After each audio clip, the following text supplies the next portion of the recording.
Lucas capítulo 24, versículo 49. Dice de la siguiente manera: en el nombre de Jesús, amén. Y aquí yo enviaré la promesa de mi Padre sobre vosotros, pero quedaos vosotros en la ciudad de Jerusalén hasta que sean investidos del poder de lo alto. Padre, gracias. Gracias. Señor Jesús, tus palabras son fieles, son Gracias, verdaderas. Espíritu Santo. Ayúdanos a hablar de tu palabra con denuedo, con respeto, para que ese pueblo que nos está viendo, ese Gracias, público Jesús. que siempre consume nuestro video, ellos puedan ser beneficiados con una palabra de parte de Dios. Hoy queremos hablar acerca de la importancia del Espíritu Santo en la vida del creyente. Da una introducción, Ronnie, para desarrollar. Antes de nosotros entrar ya en materia, es importante nosotros conocer de qué o de quién estamos hablando, Claro. que es el Espíritu Santo. ¿Qué es el Espíritu Santo? ¿Quién es el Espíritu Santo? En esencia, el Espíritu Santo es simplemente Dios. Es Dios viviendo dentro de nosotros. La Biblia lo define como la tercera persona de la Trinidad, pero en verdad es la misma esencia. Es Dios en síntesis. Entonces, podemos dar muchas definiciones de lo que es el Espíritu Santo. Podemos hablar de simbología. El Espíritu Santo se presenta como paloma, como fuego. Habla de la misma presencia de Dios. Pero por ahora queremos dejarlo aquí para no abundar tanto acerca de lo que es el Espíritu Santo. Queremos ser enfáticos. Yo creo que hablar del Espíritu Santo es hablar de la materia persistente, lo que no se ve, lo que no se palpa, pero que en sí nos conecta con la voluntad del Padre. Amén. Algo importante es que Jesús, viendo la debilidad del creyente, viendo cómo el creyente se manejaba de la siguiente manera, cuando Jesús se ausentaba de ello, Jesús, viendo todo esto, le dice a los discípulos en el libro de Lucas que acabé de leer, Lucas capítulo 24, considerando su versículo 49, cuando le dicen: y quédense vosotros aquí en la ciudad de Jerusalén y no se vayan a ningún lado hasta que sean investidos del poder de lo alto. ¿Por qué es tan importante el Espíritu Santo en la vida de un creyente? Es importante porque si analizamos la vida de cada individuo que vive sin el Espíritu Santo y luego cuando el Espíritu Santo llega a su vida, es un cambio radical. Es algo importante que hay una metanoia, una metamorfosis cuando el Espíritu llega a la vida de una persona. ¿Cuándo el Espíritu llega a una persona? Es una pregunta muy interesante que a nuestros oyentes les gustaría saber. Mira, la manera en que el Espíritu llega a una persona, voy a usar como referencia a Saulo de Tarso. Saulo de Tarso era muy celoso de sus tradiciones, de manera tal que perseguía a la iglesia, la asolaba a la iglesia. Saulo buscaba a los cristianos, los metía preso. Y un día dice que buscando carta para ir a apresar a los cristianos, iba camino a Damasco y de repente dice que una luz del cielo resplandeció y él cayó. Y cuando cayó al suelo oyó una voz que le dijo: Saulo, Saulo, ¿por qué me persigues? Y él dijo: ¿quién eres? Y dijo: yo soy Jesús, a quien tú persigues. Dura cosa te ha dado contra el aguijón. Y entonces, de ahí en adelante, siempre que una persona tiene una intimidad con el Espíritu, es marcado con el Espíritu, hay un confrontamiento. Okay. Siempre hay un En otras confrontamiento. palabras, lo que tú me estás diciendo, que una persona se encuentra con Dios y acepta a Dios como único y suficiente Salvador, entonces sellado por el Espíritu Santo, ¿cierto? Claro.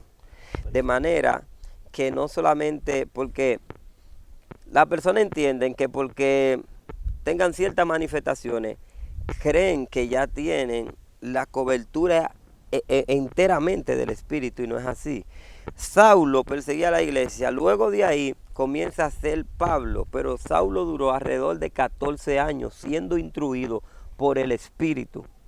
Amén, amén. O sea, que hay una diferencia entre la introducción del Espíritu Santo en la vida del creyente, y, en la y manifestación. vivir la manifestación del Espíritu. Amén.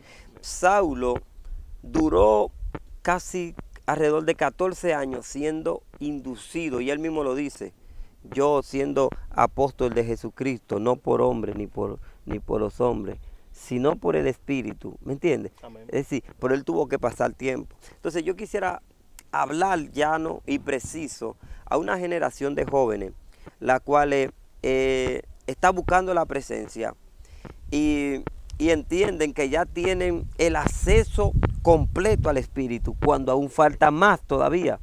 Sí. Jesús hace mucho énfasis en el hablar del Espíritu, cuando en una ocasión este hombre, el apóstol Juan, bautiza a Jesús en las aguas bautismales en el río Jordán. La Biblia dice que saliendo Jesús, luego de ser bautizado, vino una voz que dijo, este es mi Hijo amado, en el cual tengo complacencia.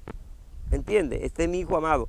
La Biblia dice que por ser hijo de Dios no te excluye a que tú tengas que tener una experiencia con el Espíritu. ¿Qué hizo el Espíritu? La Biblia dice que el Espíritu Santo llevó a Jesucristo al desierto. Hay personas que nunca han tenido una experiencia con el Espíritu, nunca el Espíritu lo ha movido, aleluya, porque para ellos lo que está pasando es porque la gente se la ha tomado con ellos, porque aquello no. Y a veces el Espíritu quiere llevarte al desierto para prepararte. Dice que cuando estaba en el desierto, hermano Ronnie, duró 40 días, 40 noches, y luego de los tales tuvo hambre y vino el tentador. Vino el tentador. Jesucristo venció a Satanás, oye, con la observación del Espíritu, pero como hombre. ¿Se puede entender lo que dije? Claro que sí, definitivamente.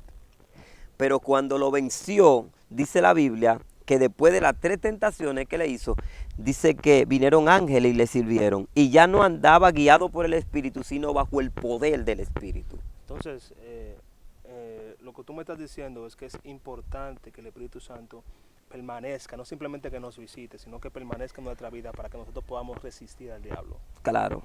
Porque lamentablemente nosotros sin el Espíritu Santo no somos nada. No podemos ser guiados, no podemos básicamente hacer nada correctamente. Mira, una cosa es ser guiado y otra cosa es ser lleno. Amén.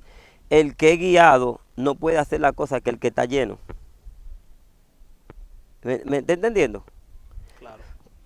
Yo te guío, es por allí, pero el problema está que tú no vas a poder resolverlo, porque tú solamente fuiste guiado al problema. Pero cuando yo soy lleno del Espíritu, yo le hablo a las enfermedades, yo le puedo hablar al paralítico, yo le puedo hablar a las circunstancias, y la circunstancia, por la llenura que tengo, tiene que obedecer al mandato divino.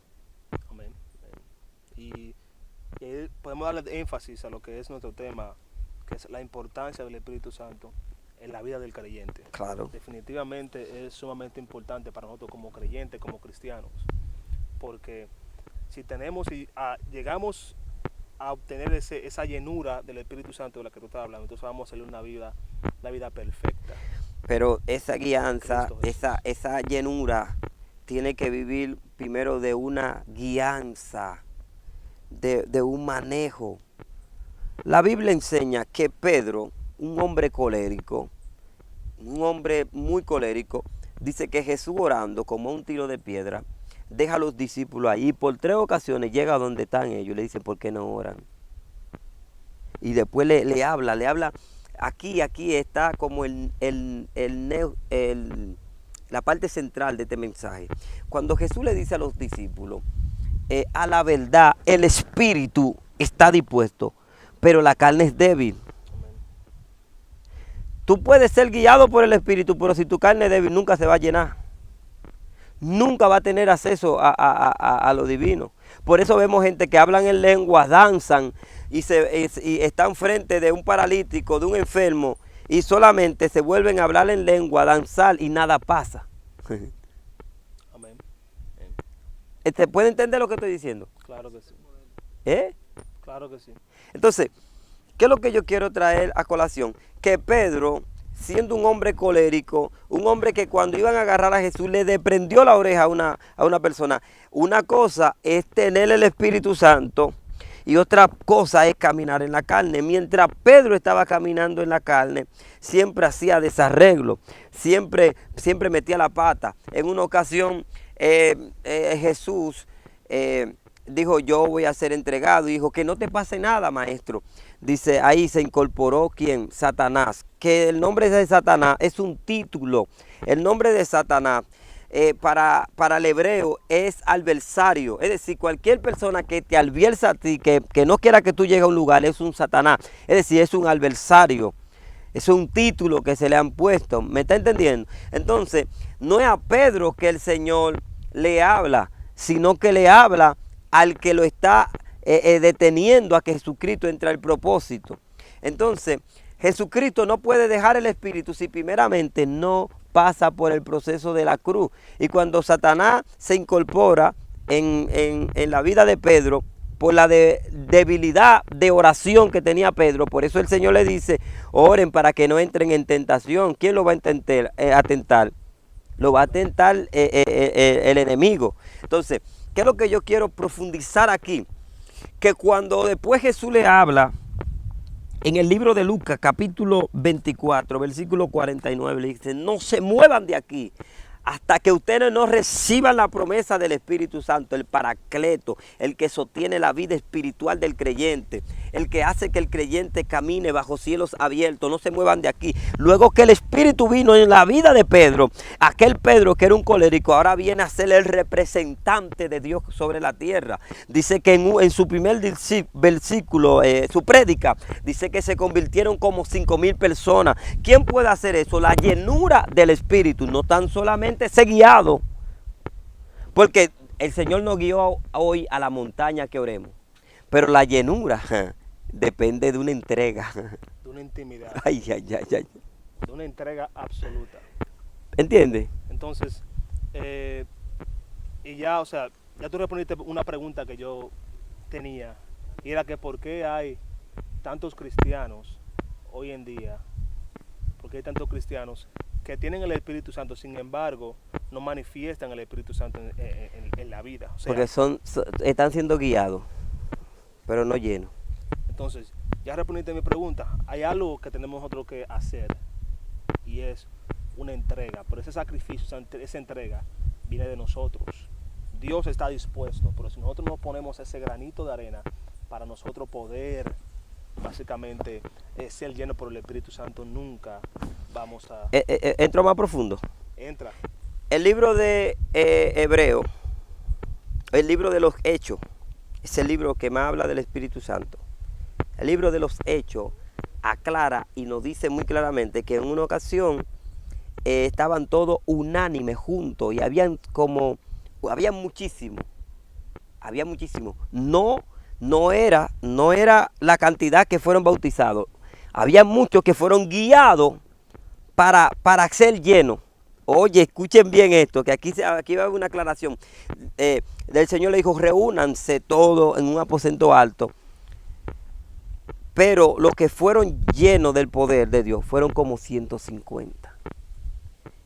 No se dice la cantidad, pero había más de 150 que fueron guiados, pero los que fueron llenos fueron los que se quedaron, los que perseveraron. Amén. Entonces, la llenura del Espíritu no viene masticando chicle. Hello. No viene como, no, yo voy a... No, es una entrega. Es ponerle el corazón a la disposición de Dios. Porque este pueblo desde el labio me honra, mas su corazón está lejos de mí. Hasta que no pongamos el corazón en la cruz y le clavemos clavos y le pancemos la lanza en el costado, nunca vamos a ser llenos. Nosotros los creyentes y los que están escuchando este video deben de entender que ciertas manifestaciones no te da a ti a creerte que tú estás lleno del poder de Dios. No, porque es otro punto que